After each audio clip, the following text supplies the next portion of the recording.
Oh, this one is ambitious. It's called The Panhandler. So many times I observed the panhandler slouching in all the various haunts of cityscapes. So many times I mistook him for his own shadow or a trick of light that only suggested the presence of a man. When I managed a sustained look, I could never quite discern his face, obscured as it was beneath tattered scarves or cumbersome collars.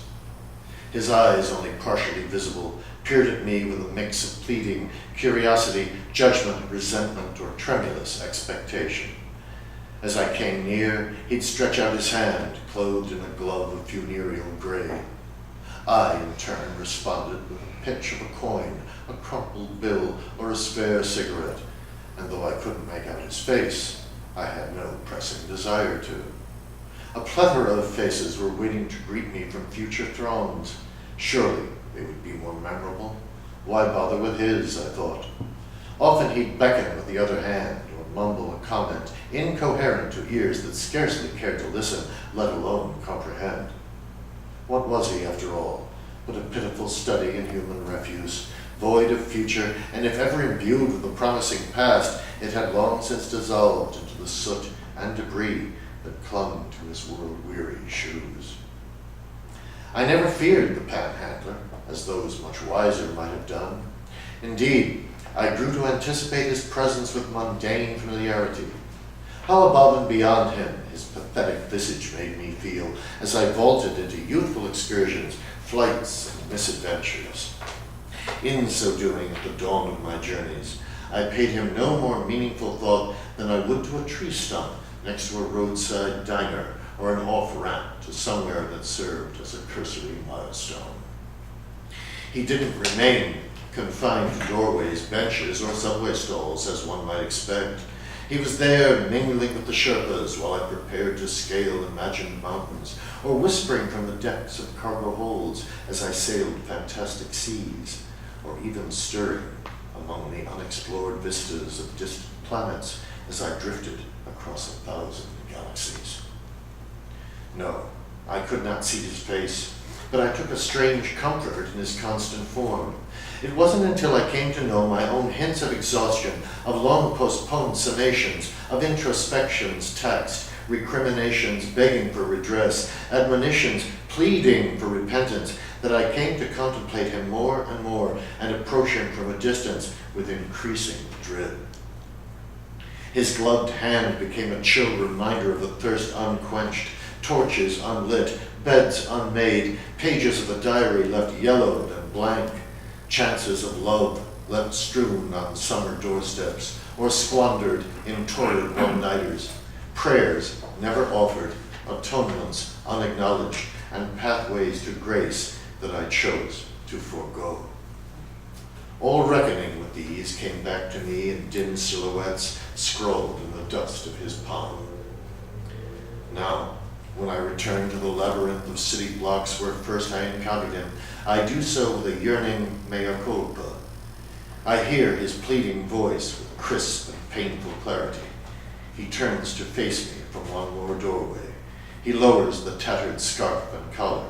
I see his features in pitiless sun or glowing moonlight, and at last, they become familiar. The face of the panhandler is my own.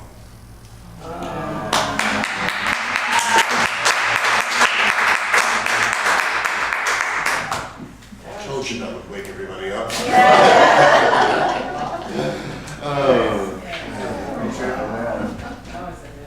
How we doing there, son? You're good. You got a whole tape.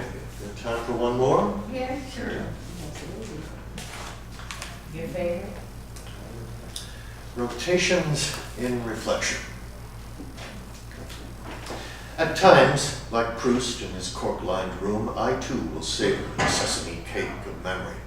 And when I do, a water wall of things recalled amasses, cajoles, amuses with an amniotic silence. With bold acrylic strokes, I'll let the carnal-haired brush of embellishment have its way and color more vividly a seaside arcade of long-ago pleasures, jovial and Ferris-wheeled, undone and undaunted, or banish the anguished moments that tear like shrapnel at otherwise unblemished hours. When reverie is like some Celtic imp or genie of sand-covered legend, I haughtily command its many talents and order it to make the orb of giddy images spin for ecstatic hours. At other times, I'll have it wax soulful, and like a guest at Plato's symposium, cause me to ponder with poignancy the lessons harvested from childhood sojourns, and revere the wisdom gleaned as I would behind the confessional curtain or kneeling for votives and vespers.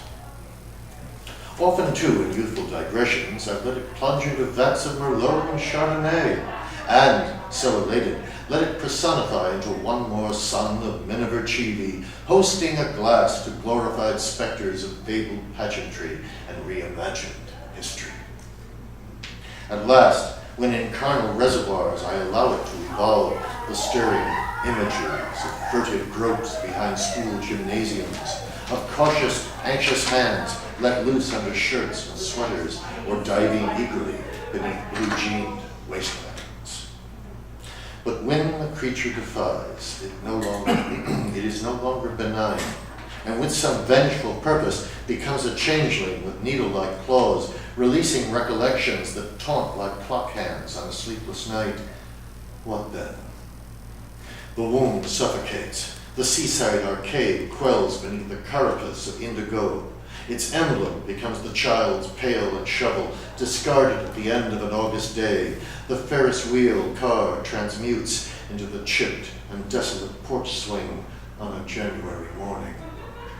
The confessional becomes a prison cell. The vespers turn to curses, and the votive candles are suddenly the pitiless, naked bulbs in a cheap furnished room. The idyllic son of Chivi ceases to endear, and so transforms into a vile, belligerent lush, pounding his fist on the bar at last call and demanding one more 7 and 7.